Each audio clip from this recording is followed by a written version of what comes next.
اللہ الرحمن الرحیم۔ پیارے بچوں، السلام علیکم۔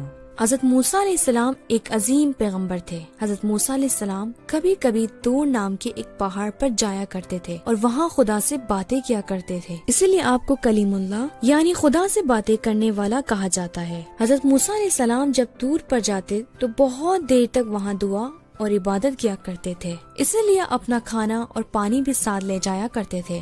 ایک دن حضرت موسیٰ علیہ السلام جب عبادت اور دعا کر رہے تھے، ان کے دماغ میں ایک سوال آیا اور انہوں نے اسی وقت خدا کی بارگاہ میں عرض کیا، خدایا تو نے بچپن سے آج تک مجھ پر اپنا خاص کرم کیا ہے، میں تیرا ایک بندہ ہوں اور تو اپنے بندوں کو اچھی طرح جانتا ہے۔ خدایا میں یہ جاننا چاہتا ہوں کہ جنت میں میرا ساتھی کون ہوگا۔ خدا نے اپنے فرشتے کو بھیجا اور پیغام دیا، اے موسیٰ، خدا نے فرمایا ہے کہ شہر میں ایک جوان قصائی ہے جس کی گوشت کی دکان ہے، وہ جنت میں تمہارا ساتھی ہوگا۔ خدا کے فرشتے نے حضرت موسیٰ علیہ السلام کو یہ پیغام دیا اور واپس لوٹ گیا۔ حضرت موسیٰ علیہ السلام نے اپنا ڈنڈا اٹھایا، جوتے پہنے اور شہر کی طرف چل پڑے تاکہ اس جوان کی دکان ڈھونڈ کر اس سے ملاقات کرے جس کے بارے میں خدا نے انہیں بتایا تھا کہ وہ جنت میں ان کا ساتھی ہوگا۔ جناب موسیٰ علیہ السلام جاننا چاہتے تھے کہ وہ جوان ایسا کون سا کام کرتا ہے اور اس کے اندر ایسی کون سی کوالٹی ہے جس کی وجہ سے خدا نے اسے جنت میں ایک پیغمبر کا ساتھی بنایا ہے۔ حضرت موسیٰ علیہ السلام کو اس چھوٹے سے شہر میں جوان کی دکان ڈھونڈنے میں کوئی پریشانی نہیں ہوئی، کیونکہ اس کی ایمانداری کی وجہ سے شہر میں اکثر لوگ اسی سے گوشت خریدا کرتے تھے۔ حضرت موسیٰ علیہ السلام کھڑے ہو کر اسے دیکھنے لگے۔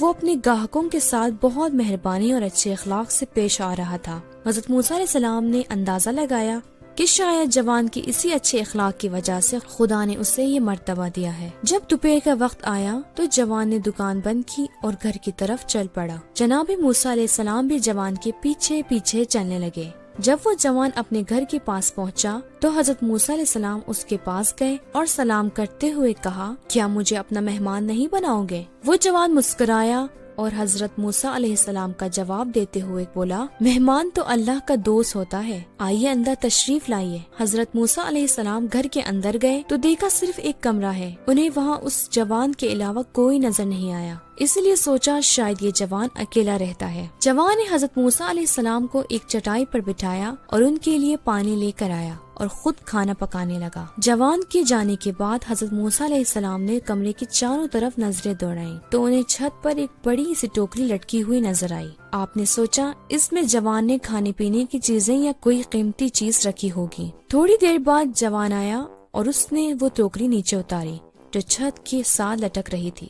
پھر جوان نے ٹوکری کے اندر سے ایک بڑھیا کو باہر نکالا، اسے نیچے رکھا، اس کے ہاتھ منہ کو دھویا اور پھر اسے کھانا کھلانے لگا۔ حضرت موسیٰ علیہ السلام بہت غور سے جوان اور بڑھیا کو دیکھ رہے تھے، لیکن انہیں معلوم نہیں تھا کہ وہ بڑھیا جوان کی کیا لگتی ہے۔ جوان نے بڑھیا کو کھانا کھلانے کے بعد پھر سے اس کا منہ ہاتھ دھلا اور اسے ٹوکری میں رکھا۔ حضرت موسیٰ علیہ السلام نے دیکھا کہ وہ بڑھیا کچھ کہہ رہی ہیں، لیکن اس کی آواز اتنی دھیمی تھی کہ حضرت موسیٰ علیہ السلام سن نہیں پائے کہ وہ کیا کہہ رہی ہے۔ جوان اٹھا اور حضرت موسیٰ علیہ السلام کے سامنے کھانا رکھ کر بولا، لیجئے، بسم اللہ کیجئے۔ حضرت موسیٰ علیہ السلام اور وہ جوان دونوں کھانا کھانے لگے۔ حضرت موسیٰ علیہ السلام نے کھانا کھانے کے بعد خدا کا شکر ادا کیا اور جوان سے پوچھا، میرے دماغ میں 2 سوال ہیں جو میں تم سے پوچھنا چاہتا ہوں۔ پہلا سوال یہ ہے کہ یہ بزرگ عورت کون ہے جس کی تم اس طرح خدمت اور دیکھ بھال کرتے ہو، اور دوسرا سوال یہ ہے کہ جب تم نے انہیں کھانا کھلایا تو وہ کچھ کہہ رہی تھی لیکن مجھے سنائی نہیں دیا، وہ کیا کہہ رہی تھی؟ جوان نے کہا، وہ میری ماں ہے، وہ چل پھر نہیں سکتی اور کچھ کر بھی نہیں سکتی، اسی لیے میں ان کی خدمت اور دیکھ بھال کرتا ہوں، اور جب مجھے باہر جانا ہوتا ہے تو میں انہیں اسی ٹوکری میں رکھ کر چھت کے ساتھ لٹکا دیتا ہوں تاکہ کوئی جانور یا سانپ وغیرہ انہیں نقصان نہ پہنچائے۔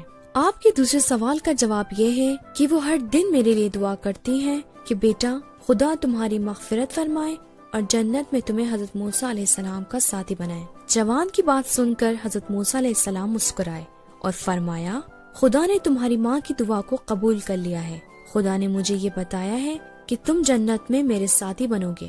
حضرت موسیٰ علیہ السلام کی بات سن کر جوان خوش ہوا اور اس کی آنکھیں چمکنے لگی۔ وہ کہنے لگا، تو آپ اللہ کے نبی حضرت موسیٰ علیہ السلام ہے، میں کتنا خوش نصیب ہوں کہ دنیا میں بھی آپ میرے مہمان بنے ہیں اور جنت میں بھی میں آپ کے ساتھی رہوں گا۔ سچ میں ماں کی خدمت انسان کو اتنا عظیم بناتی ہے کہ وہ جنت میں بھی خدا کے پیغمبر کا ساتھی بن سکتا ہے۔